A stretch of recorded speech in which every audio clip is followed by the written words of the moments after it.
दादो, क्या कल वाकई पहला रोजा है? कल से रोजे स्टार्ट हो गए हैं? हाँ बेटा, चांद नजर आ गया है और कल हमारा इंशाल्लाह पहला रोजा होगा। दादो, फिर तो इस दफा मैं भी रोजे रखूंगी। हाँ हाँ बेटा, तुम भी रख लेना रोजा। अरे, मेरी गुड़िया भी कल से रोजे रखेगी? जी मम्मी, मैं अभी दादी से यही कह रही थी। हाँ, अभी गुड़िया मुझसे भी यही कह रही थी। अच्छा सुनो बहू। जी माँ जी, क्या तुमने रमजान की सारी तैयारी कर ली है ना? सारी चीजें खरीद लाई हो ना? तुम्हें तो पता है रोजा रख के बाजार कहाँ जाने होता है। जी मम्मी, मैं सारी चीजें ले आई हूँ। रमजान की सारी तैयारी कर ली है मैंने। दादो, तानिया भी हमारे साथ ही कल रोजा रखेगी ना? क्योंकि हम तो हमेशा से इकट्ठे ही सुबह उठते हैं। कहाँ बेटा, अब मैं क्या बताऊँ तुम्हें। वो अपनी मम्मी पापा के साथ ही रोजा रखेगी ना बेटा। लेकिन क्यों दादो, हम तो हमेशा से इकट्ठे ही सहरी करते थे ना सुबह। क्योंकि बेटा तुम्हारे तायाबू और ताईजान अब अलग रहते हैं, अब वो हमारे साथ नहीं रहते, इसीलिए इस मर्तबा हम उनके साथ सहरी नहीं करेंगे। हम अपने घर में सहरी करेंगे और वो अपने घर में सहरी करेंगे। नहीं दादो, उन्हें आप यहाँ बुला लेना वापस, हम उनके साथ ही सहरी करेंगे, उनके साथ ही रोजा रखेंगे। वैसे मम्मी जी, ऐसा कभी नहीं हुआ। हम तो हमेशा से इकट्ठे ही रोजा रखते थे, इकट्ठे सहरी करते थे और बहुत मजा आता था। हाँ बेटा, लेकिन अब क्या कह सकते हैं। अब बड़ी बहू अलग होना चाहती थी, उसकी मर्जी थी, तो मैं अब क्या कह सकती हूँ। तुम्हें तो पता है कि वो नाराज होकर चली गई थी। मैंने तो उसे रोकने की बहुत कोशिश की थी। कौन सी माँ चाहती है कि उसके बेटे अलग अलग रहें। मैं तो चाहती थी मेरे दोनों बेटे इकट्ठे रहें। जी मम्मी, 3 महीने हो गए हैं भाभी को गए। घर कितना सूना सूना लगता है। जब यहाँ पर सब मिलकर रहते थे तो बच्चों की कितनी रौनक लगी रहती थी। हाँ बेटा, मुझे भी अपने पोते पोतियों की बहुत याद आ रही है।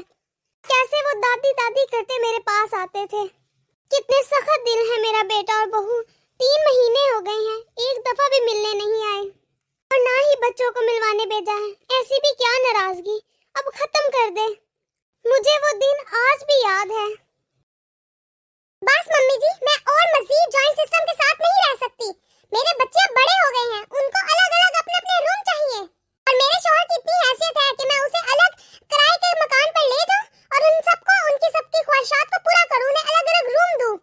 मेरा शौहर ये अफोर्ड कर सकता है कि मेरे बच्चे अच्छे स्कूल में जाएं, लेकिन जॉइंट फैमिली सिस्टम में तो सबको एक जैसे ही स्कूल में जाना होता है।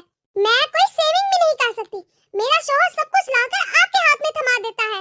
बहू, सिर्फ तुम्हारा शौहर ही तो घर नहीं चला रहा ना, तुम्हारा देवर भी तो काम करता है, तुम्हारे ससुर भी तो काम करते हैं। लेकिन इतना तो नहीं कमाते ना जितना मेरे शौहर कमाते हैं। कल को मेरे बच्चों ने यूनिवर्सिटी जाना है, लेकिन अगर ऐसे ही चलता रहा तो मेरे पास कोई सेविंग नहीं होगी, तो मैं उनकी फीसेस कैसे भरूंगी। बेटा, इकट्ठे रहने से बरकत होती है। बरकत? कैसे बरकत? जब मेरे बच्चे कोई फरमाइश करते हैं किसी चीज की तो वो सारी फैमिली के लिए आती है। ऐसे, वो भी मेरे शौहर की कमाई से। बस मम्मी जी, अब बहुत हो गया, अब मैं इस घर में नहीं रहने वाली। कई सालों से मैं ये कॉम्प्रोमाइज करती आ रही हूँ। बहू, मैं अपने पोती पोतियों के बगैर कैसे रहूंगी। तुम इतना बड़ा जुल्म ना करो मेरे पे। अगर आपको अपने पोते पोतियों से मोहब्बत है तो उसे दिखाइए भी। मैं उनके अच्छे फ्यूचर के लिए ये सब कह रही हूँ। अगर आपको उनकी याद है तो आप आ जाइएगा मिलने के लिए, लेकिन मैं मजीद यहाँ नहीं रहूंगी। मैंने वजदान से बात कर ली है, अब हम यहाँ से शिफ्ट हो रहे हैं। उन्होंने किराए का मकान भी देख रखा है। बहू, जब तुमने सब कुछ तय कर ही लिया है तो मैं क्या कह सकती हूँ। बेटा, मेरी और तुम्हारे ससुर जी की बहुत ख्वाहिश थी कि हमारे दोनों बेटे और उनकी औलादें हमारी नजरों के सामने रहें। लेकिन मम्मी, मेरी ऐसी कोई ख्वाहिश नहीं है। प्लीज आप मुझे फोर्स मत कीजिए, क्योंकि मैं अब यहाँ नहीं रुकने वाली। और वैसे भी मैं यहाँ रहती हूँ तो इतना काम मुझे करना पड़ता है। मेरे और मेरे बच्चों के काम ही कितने होते हैं। मैं भी चाहती हूँ कि मैं सुकून से रहूँ। हाँ। मम्मी, आप किस सोच में पड़ गई हैं? कुछ नहीं बहू, मुझे बस मेरे बेटे और पोतों की याद आ रही थी। मम्मी, आप उदास मत हो। क्या हुआ अगर भाभी हमसे मिलने नहीं आई? लेकिन हम तो भाभी को मना सकते हैं ना, हम उनके घर जाकर सुलह कर सकते हैं। वैसे भी नाराजगी अल्लाह ताला को पसंद नहीं है और कल से रमजान शुरू है, बाबरकत महीना है, हमें अपने सारे रिश्तेदारों को मना लेना चाहिए। हाँ ठीक कह रही हो बहू। क्या हुआ अगर बहू हमसे नाराज होकर चली गई है? हमें तो सुलह में पहल करनी चाहिए ना। जी मम्मी, हम उनके घर आज ही चलते हैं। याहू! क्या हम तानिया के घर जा रही हैं? मैं उससे मिलूंगी, बहुत खेलूंगी और तानिया का नया घर भी देखूंगी। हाँ बेटा, आज ही हम चलते हैं। इतनी महंगाई हो गई है, कल से रोजे भी शुरू हैं और मैं सिर्फ ये सब्जियां ही ला पाई हूँ। अभी तो फीसेस भी देनी है और घर का रेंट भी देना है।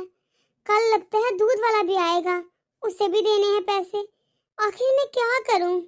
40,000 तो घर का रेंट है, मैं कैसे पूरे करूँ ये सब?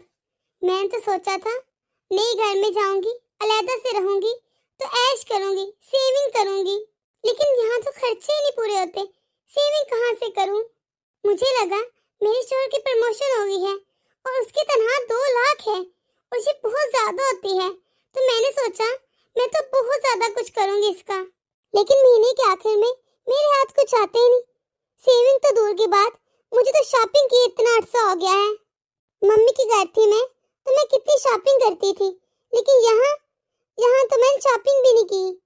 वहाँ तो मैंने कभी सोचा इनके घर के खर्चे इतने ज्यादा होते हैं। वहाँ मैंने कभी इस चीज की टेंशन ली ही नहीं थी, क्योंकि सारे घर के खर्चे मम्मी चलाती थी और फिर घर का रेंट भी नहीं था और ना ही मुझे बिलों की फिक्र थी। अब कल से रोजे भी शुरू हैं और मैं सही से रमजान की तैयारी नहीं कर पाई। मुझे तो लगता है मैंने बहुत बड़ी गलती कर दी अलहदा होके। अब तो मैं बहुत पछता रही हूँ। वहाँ तो इफ्तारी में इतने ज्यादा लवाजमात होते थे और यहाँ इतनी महंगाई है, मैं तो फ्रूट भी नहीं खरीद पाई। कल रोजा है, मैं क्या करूँगी? कोई फ्रूट नहीं लिया मैंने और ना ही मैं कुछ अच्छे से बना पाऊंगी। 4वें महीने का आखिर है, अगर शुरू होता तो कुछ ना कुछ कर लेती। मैं वहाँ से लड़ाई करके निकली थी, मैंने अपनी सास का भी दिल दुखाया। लगता है मुझे उसी चीज की सजा मिल रही है और मैंने उनकी बात भी नहीं मानी। वो सही कहती थी कि इत्तेफाक में बरकत होती है। आखिर मैं करूँ भी तो क्या करूँ? मैं किस मुंह से माफी मांगू? मैं कैसे जाऊं उनके घर और क्या कहूँ कि कितनी अकड़ से गई थी मैं? वो कहेंगे 4 दिन में ही खत्म होगी तुम्हारी अकड़। आखिर मैं क्या करूँ? मैंने सोचा था वहाँ तो बहुत काम है, अलहदा होंगी वहाँ काम ही कितने होंगे। मैंने कैसे उनके मुंह पर कहा था कि यहाँ पर इतने काम है, मेरे और मेरे बच्चों के काम ही क्या होते हैं। लेकिन यहाँ आई तो पता चला काम तो उतने ही होते हैं, थोड़े बहुत लोगों से कोई फर्क नहीं पड़ता। लेकिन वहाँ हम मिलकर कर लेते थे और यहाँ सब कुछ मुझे अकेले को देखना होता है। चलो उठती हूँ, किचन देख लेती हूँ, सहरी की भी तैयारी करनी है। मुझे अकेली को सब कुछ करना है तो अभी से ही करूँगी तो ही हो पाएगा। बहू, बहू, ये क्या? ये तो मुझे मम्मी जी की आवाज लग रही है। मम्मी जी आप? अस्सलाम वालेकुम, कैसी हैं आप? वालेकुम अस्सलाम। हाँ मैं तो ठीक हूँ, तुम बताओ कैसी हो? मैं भी ठीक हूँ, आइए बैठिए ना। मेरे पोते पोतियाँ, मेरा बेटा कैसा है? सब ठीक है मम्मी जी। बहू 3 महीने हो गए इस बात को, तो इतनी सख्त दिल हो जाएगी मैंने सोचा भी नहीं था। तूने मेरे पोतों पोतियों को एक मर्तबा भी नहीं मिलवाने लेकर आई। वो मम्मी जी, ऐसी बात नहीं मम्मी जी, वो बस टाइम ही नहीं मिलता। और ये क्या बहू, ये बस इतना सा सामान? क्या ये तूने रमजान की शॉपिंग की है? तेरा तो फलों के बगैर रोजा ही नहीं खुलता था। मटन या चिकन के बगैर तो सब्जी भी नहीं बनाती थी और ना ही कभी हमें बनाने दी थी। और फिर ये क्या? वो हाँ मम्मी जी, इस मर्तबा हाथ थोड़ा तंग था तो इसलिए बस यही लिया है। क्या हाथ तंग है? क्यों, विजदान को क्या तनख्वाह नहीं मिली इस मर्तबा? नहीं मम्मी, ऐसी बात नहीं है, उनको तो उनकी पे मिल रही है, लेकिन क्या करूं, खर्चे पूरे ही नहीं होते।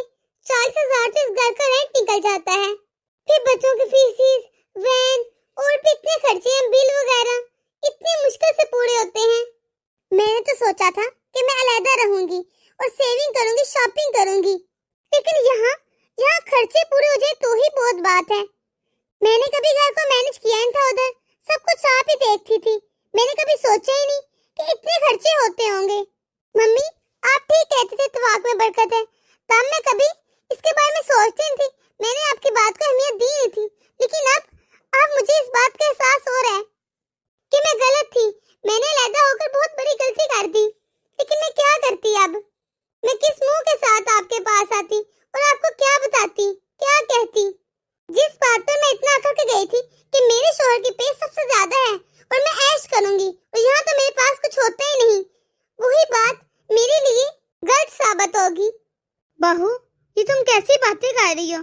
वो घर आज भी तुम्हारा है, हम सबका है वो घर। अगर तुम्हें इतनी मुश्किल और थी तो तुम अपने घर लौट आती, हमने तुम्हें भला कुछ कहना था? और ये वजदान किधर है? मुझसे भी जरा पूछूं, तुम लोगों ने हमें इतना पराया कर दिया कि हमें बताया नहीं कि तुम लोग पर क्या गुजर रही है। मम्मी जी, मैं किस मुंह से उस घर वापस आती? मैं कितनी लड़ाई कर कर आई थी, आपका कितना दिल दुखा कर आई थी, आपने मुझे कितना मना किया था, लेकिन मैं अपनी जिद अना में आ गई। फिर भी मुझे लगा आप मुझे दोबारा कबूल नहीं करेंगी। ये कैसी बातें कर रही हो बहू? मैं भला तुम्हें कबूल क्यों नहीं करूंगी? तुम मेरी बहू हो। तुम्हारा कमरा आज भी वैसे का वैसा ही तुम्हारा इंतजार कर रहा है। मैं तो चाहती हूँ कि मेरी दोनों बहुएं हमेशा साथ रहें। मम्मी जी, मैं अपने किए पर बहुत शर्मिंदा हूँ, मुझे माफ कर दीजिए। अरे मैंने तो तुम्हें उसी दिन माफ कर दिया था। हाँ, मैं गुस्सा जरूर थी, मुझे बहुत बुरा भी लगा था, लेकिन बड़ों का तो काम है छोटों को माफ करना। तुझे तेरी गलती का एहसास हो गया, यही काफी है। अब इस किराए के घर को छोड़ और हमारे साथ चल। जब अपना घर मौजूद है तो क्या जरूरत है इतने महंगे महंगे किराए देकर रहने की? साथ रहने में बरकत होती है। हमने हमेशा रमजान एक साथ गुजारा है, मैं चाहती हूँ कि इस मरतबा भी हम रमजान में एक साथ हों, सब मिलजुल कर रहें और अफ्तारी और सहरी इसी तरह मिलकर करें ताकि हमारे खाने में, हमारे रिस्क में बरकत हो। देखो बहू, अल्लाह ताला को नाराजगियां नहीं पसंद। अब सारी नाराजगी छोड़ो और पैकिंग करो। जी मम्मी जी, शुक्रिया मम्मी जी, आप वाकई बहुत अच्छी हैं। मैंने आप लोगों की कदर नहीं की, मुझे इतनी अच्छी माँ मिली है। चले भाभी, आप हमारे साथ ही चलिए। मैंने आपको बहुत मिस किया। हाँ, मैंने भी तुम्हें बहुत मिस किया मलीहा। दोस्तों, सबसे पहले आप सबको रमजान मुबारक। तो कैसी लगी आपको आज की हमारी ये वीडियो? अगर आपको हमारी ये वीडियो पसंद आई है तो इसे लाइक और शेयर कर दें। अगर आपने हमारा चैनल अभी तक सब्सक्राइब नहीं किया तो जल्दी से कर दें ताकि हम आपके एक सब्सक्राइब से मोटिवेट होते रहें और ऐसी मजीद मोटिवेशनल वीडियोस आप तक पहुंचाते रहें। अल्लाह हाफिज।